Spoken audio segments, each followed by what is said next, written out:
राठौर साहब, प्रताप सिंह खाचरवास कह रहे हैं कि राजस्थान में सिर्फ पार्टियां हुई है, रामबाग में होटलों में जाम चल गए। जरा उनको पुराना अपने समय का समय याद आ रहा होगा।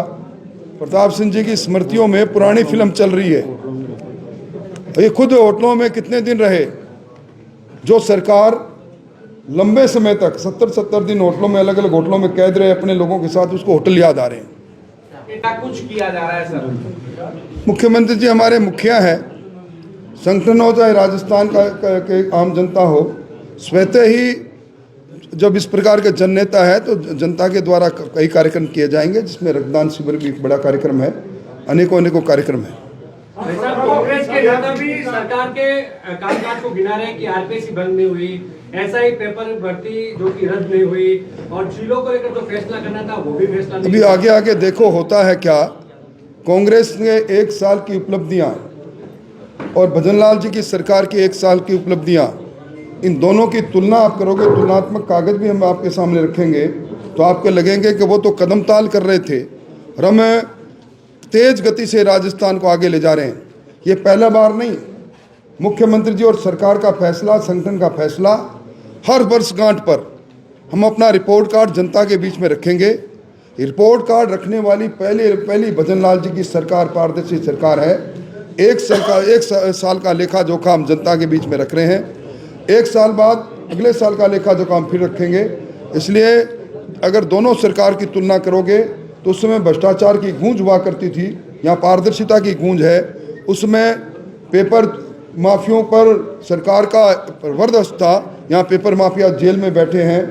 उस समय सरकार ने जो घोषणाएं की उनका बजटीय प्रावधान नहीं किया था। अब सरकार ने जो घोषणाएं की है उनका सबका बजटीय प्रावधान होगा।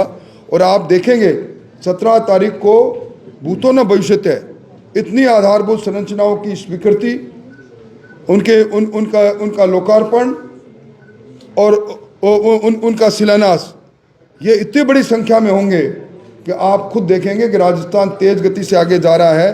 राजस्थान के अंदर इंफ्रास्ट्रक्चर बढ़े, इसके लिए पहली बार कैपिटल एक्सपेंडिचर में 65% का बढ़ोतरी करना दिखा रहा है कि राजस्थान अब निवेश का अनुकूल वातावरण बनने के लिए सारी आधारभूत संरचनाओं को अपने में समाहित करेगा। मुख्यमंत्री की सुरक्षा में ये इसको किस तरीके से देखते हैं? उपराष्ट्रपति के काफिले के अंदर सिलेंडर से भरा ट्रक आ जाता है और कल ऐसा ही जो डिप्टी सीएम है उनके टारगेट के साथ हुआ, इसको सर आप किस तरीके से देखते हैं?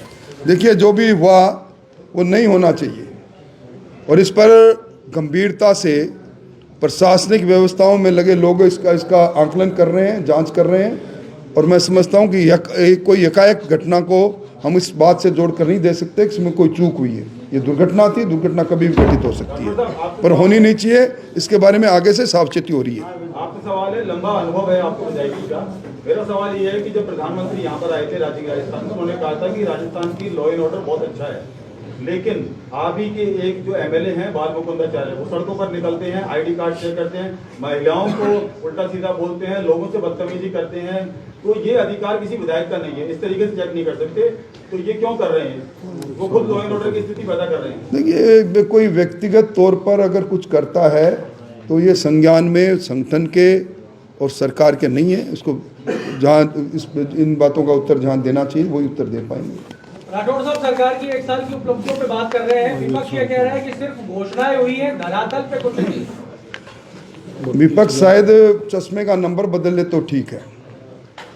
नौकरी लगते हुए नौजवान उनको नजर नहीं आए।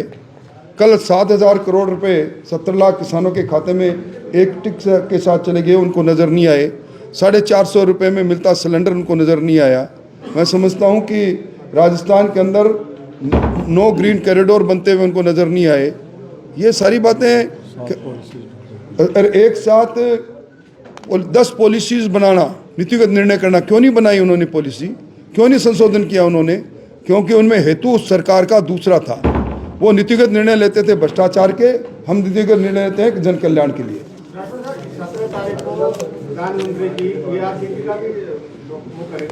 अभी हमारे प्रस्तावित कार्यक्रम में ये सारी बातें हैं। हम क्योंकि जो दोनों मुख्यमंत्री रहेंगे तो निश्चित तौर पर ईआरसीपी धरती पर आएगी।